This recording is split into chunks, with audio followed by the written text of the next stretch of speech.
Perkenalkan, nama saya Mimes Tarina Sipautar. Saya dari grup case semester 3 dengan NIM 190101207.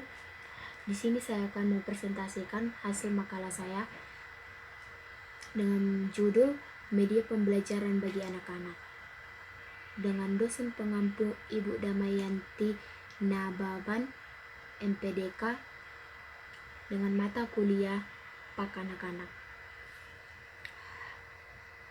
Definisi teknologi dan media. Teknologi dari kata Yunani teknologi yang berarti kerajinan atau logia, yang berarti studi tentang sesuatu atau cabang pengetahuan dari suatu disiplin ilmu.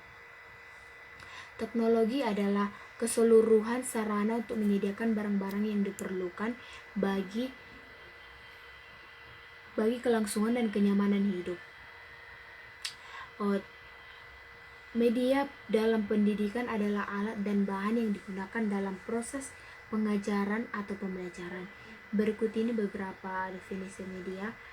Media yang pertama, media yang merupakan bentuk jamak dari medius atau medium secara harfiah berarti perantara pengantara. Berarti perantara atau pengantar.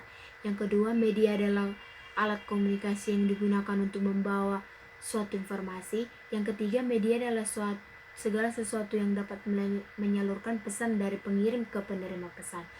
Yang keempat, media adalah segala bentuk dan saluran suatu proses transmisi informasi atau pesan pengajaran. Yang kelima, media adalah teknologi untuk menyajikan, mereka membagi dan mendistribusikan simbol dengan melalui rangsangan indera tertentu disertai penstrukturan informasi. Selanjutnya, landasan penggunaan media dalam pembelajaran Pak. Yang pertama, landasan teologis. Di dalam perjanjian lama, Tuhan adalah roh, tidak dapat dilalui manusia walaupun Tuhan itu roh adanya, tetapi selalu berkomunikasi kepada manusia umat pilihannya. Di dalam perjanjian baru, Allah itu menyatakan diri dalam Yesus Kristus. Yesus Kristus di dalam pengajaran sering juga menggunakan media. Yang kedua, landasan filosofis. Kebenaran berpikir dari penggunaan media pembelajaran atau pemikiran yang mendalam. Mengapa digunakan media pembelajaran? Kita dinamakan sebagai dasar filosofis. Yang ketiga, landasan edukatif. Belajar adalah perubahan pengalaman si peserta didik yang meliputi ranah kognitif, efektif, dan psikomotorik. Yang keempat, landasan psikologis. Secara psikologis, media mampu memberi rangsangan yang bervariasi kepada otak manusia sehingga otak dapat berfungsi secara optimal. Rangsangan ini disebabkan karena menurut teori belahan otak, manusia memiliki dua belahan otak, yaitu belahan otak kiri dan kanan. Teori belahan otak. Yang pertama, belahan otak kanan dengan fungsi menjadi tempat kedudukan pikiran visual, emosional, holistik, fisikal, spatial, dan kreatif. Belahan otak kanan yang kedua, belahan otak kanan mengontrol tindakan. Yang ketiga, kemampuan institusi. Yang keempat, kemampuan daya tangkap. Yang kelima, kemampuan daya imajinasi. Yang keenam, kemampuan kesadaran luas dan mendalam. Yang ketujuh, kemampuan bawah sadar berpikir subjektif dengan suara batin. Belahan otak kiri dengan fungsi yang pertama, menjadi tempat kedudukan pikiran yang bersifat verbal, rasional, analitikal, dan konseptual. Yang kedua, belahan otak kiri berfungsi mengontrol wicara. Yang ketiga, kemampuan dalam proses logis deduktif. Yang keempat, kemampuan dalam intelektual. Yang kelima, kemampuan akan kesadaran yang berhubungan dengan panca indera berpikir objektif dalam pengolahan situasi kondisi luar. Yang kelima, landasan teknologis. Teknologi pembelajaran adalah teori dan praktek perancangan, pengembangan, penerapan, pengelolaan, dan penilaian proses dan sumber belajar. Yang keenam, landasan empiris. Temuan penelitian menunjukkan bahwa terdapat interaksi antara penggunaan media pembelajaran dan karakteristik belajar siswa dalam menentukan hasil belajar siswa. Artinya siswa akan mendapat keuntungan yang signifikan bila ia belajar dengan menggunakan media yang sesuai dengan karakteristik, tipe, atau gaya belajarnya. Selanjutnya, peran daripada guru pak terhadap media pembelajaran. Menurut seorang pakar pendidikan yang bernama Robert, dalam bukunya yang berjudul Instructional Basics, pada edisi ketiga beliau menyebutkan 3 peran guru dalam proses belajar mengajar. Yang pertama, sebagai perancang pengajaran. Yang kedua, sebagai pengelola pengajaran. Yang ketiga, sebagai penilaian prestasi belajar siswa. 3 peran di atas mempunyai peran yang sangat penting, terutama untuk memotivasi siswa dalam proses belajar, dan juga pada masa kini para siswa dapat belajar dengan berbagai media, misalnya seperti TV, internet, media, dan masih banyak lagi.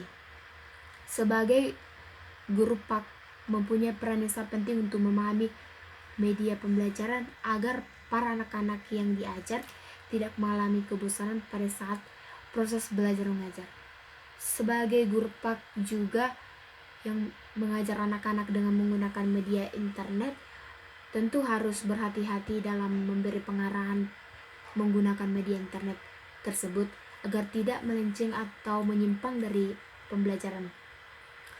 Di dalam proses pembelajaran, para anak-anak harus memenuhi kompetensi pembelajaran agar anak-anak tersebut dianggap lulus atau mengerti pembelajaran yang diberikan oleh guru tersebut. Yang selanjutnya, peran teknologi dan fungsi media pembelajaran pak. Teknologi pembelajaran memiliki peran sebagai berikut. Yang pertama, teknologi pembelajaran berperan untuk membelajarkan manusia dengan mengembangkan atau menggunakan aneka sumber belajar.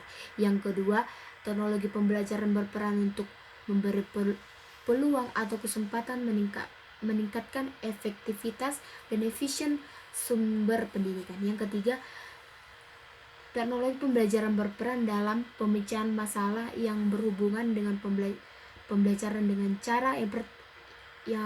cara memadukan berbagai metode atau pendekatan dari berbagai bidang seperti bidang ekonomi, manajemen, psikologi. Yang B, memperhatikan dan mengkaji sebuah kondisi belajar yang saling berkaitan. Fungsi media pembelajaran. Mengapa media belajar itu penting? Kita harus mengetahui dahulu konsep abstrak dan konkret dalam pembelajaran, karena proses belajar mengajar hakikatnya adalah proses komunikasi penyampaian pesan dari pengantar ke penerima, berupa isi ajaran yang dituangkan ke dalam simbol-simbol komunikasi, baik verbal atau kata-kata dan tulisan maupun non-verbal. Proses ini dinamakan encoding.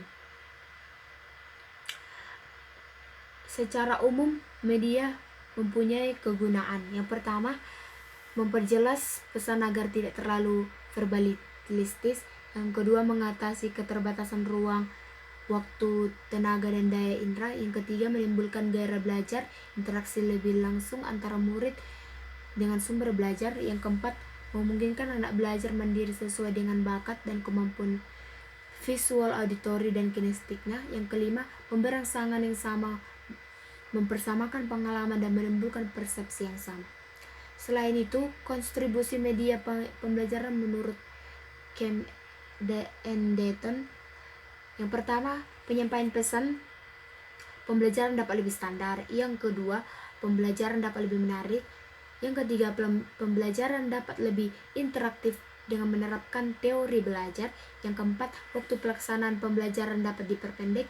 Yang kelima, kualitas pembelajaran dapat ditingkatkan. Yang keenam, Proses pembelajaran dapat berlangsung kapanpun dan dimanapun diperlukan. Yang ketujuh, sikap positif siswa terhadap materi pembelajaran serta proses pembelajaran dapat ditingkatkan. Yang kedelapan, peran guru berubah ke arah yang positif. Yang terakhir, di dalam kesimpulan makalah ini saya akan membacakannya. Dengan mempelajari mata kuliah Pak Anak-anak dengan judul media pembelajaran bagi anak-anak, Pak ini menyimpulkan bahwa manfaat yang diharapkan dapat meningkatkan kualitas pembelajaran. Dengan dimanfaatkannya sebagai sumber belajar, peserta didik termotivasi untuk berpikir logis dan sistematis sehingga memiliki pola pikir yang nyata dan semakin mudah memahami hubungan materi pelajaran. Semoga anak peserta didik memperoleh manfaat, yaitu semakin bertambahnya pengetahuan atau wawasan yang diperoleh, besarnya potensi teknologi dan media yang dapat dimanfaatkan untuk kepentingan pembelajaran maka sudah sepatutnya para pengajar atau guru dapat menjadikan sebagai salah satu sumber belajar dan memanfaatkannya sebagai kegiatan pembelajaran atau kegiatan belajar pengajar tentunya. Sekian dari presentasi saya.